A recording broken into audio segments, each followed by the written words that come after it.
Bismillahir Rahmanir Rahim. In the name of Allah, most gracious, most merciful.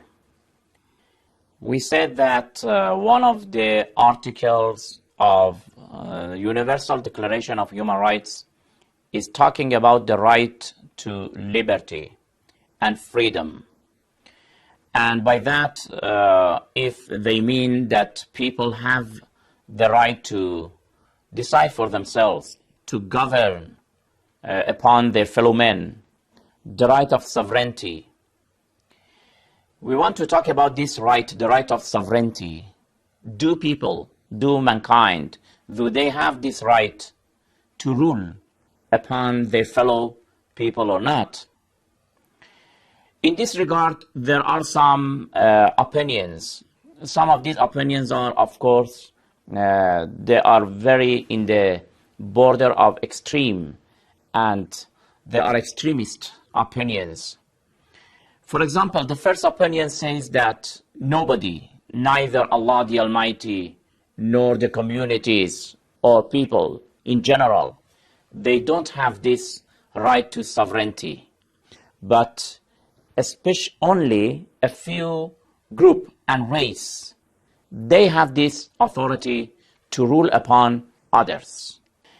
Especially in the primitive communities and tribes, this was an idea, an opinion among the people that some of the people were considering themselves the superior race and the superior generation.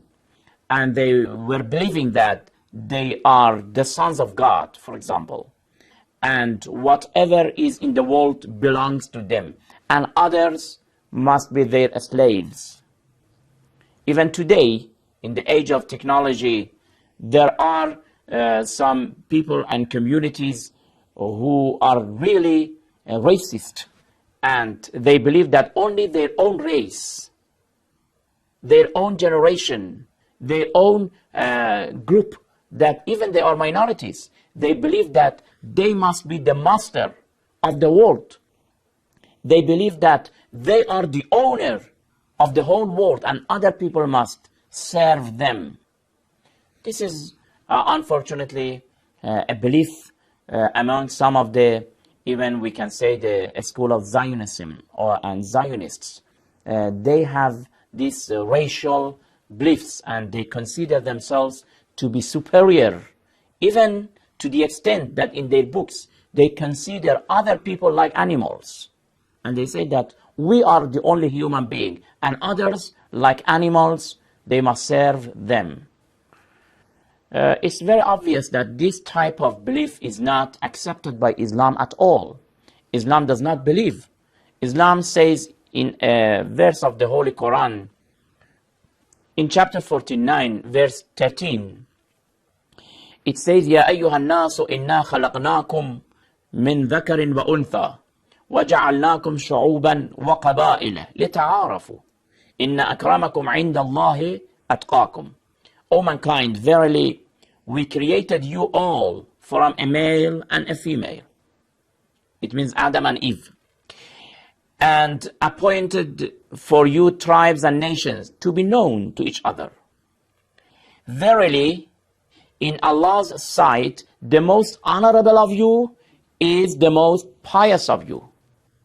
According to this verse, which is the position of Islam, the opinion of Islam, all mankind are created from the same father and mother, Adam and Eve. They are either male or female, but they are human beings. إِنَّا خَلَقْنَاكُمْ مِنْ ذَكَرٍ وَأُنْثَى وَجَعَلْنَاكُمْ شُعُوبًا وَقَبَائِلَ. If you are different nations, different colors, different languages, just to know each other. لِتَعَارَفُوا.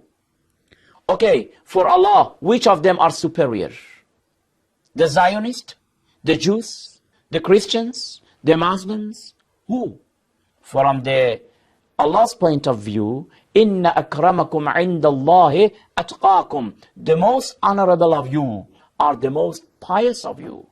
Those who are good, God-fearing, they fear of God, they are very pious, they are very superior in the sight of Allah. It is very interesting that in this regard we have a lot of traditions from the Holy Prophet, Prophet Muhammad sallallahu alayhi wa sallam, who said, Ya ayyuhan nas, ala inna rabbakum wahid. People, you must know that your Lord, your Creator is one. Wa inna aba'akum wahid. Your father was one, Prophet Adam. Allah, you should be aware. La fadla li'arabiyyin ala ajamiyyin. There is no superiority for the Arab above non-Arab. Wala li'ajamiyyin, and there is no superiority for non-Arab above the Arab. Wala li'aswad ala ahmar. There is no superiority for the white people above the black, or for the black above the white. According to this tradition of the Holy Prophet of Islam, these things are not good criteria. From the Islamic point of view, color is not a criterion. Language, nationality, race, wealth, position, these things are not important. What is important is how much do you fear of God, how much you are a good servant of Allah the Almighty. This is a good criterion. We have another tradition from the Holy Prophet of Islam that Prophet Muhammad sallallahu alaihi wasallam said, if any person has a little notion of tribalism in his heart, in the day of judgment, he will be resurrected with the Arab at the age of ignorance. He will be an ignorant person. These traditions you can find in the book of Al-Kafi, volume 2, page 308. And also we have another tradition in the book of At-Tafsir by Al-Qurtubi, volume 9. Anyway, we want to conclude and to say that this type of understanding, to believe that a group of people, a minority of people, they are superior, they are the owner, they are the master of other people, this is not accepted in Islam. Of course, there are other meanings for self-sovereignty, for self-determination. Do people have the right of sovereignty and government upon each other or not? We will discuss other meanings for that term, and we will continue, inshallah, in next program. Until then, thank you very much. Wassalamu alaikum wa rahmatullahi wa barakatuh.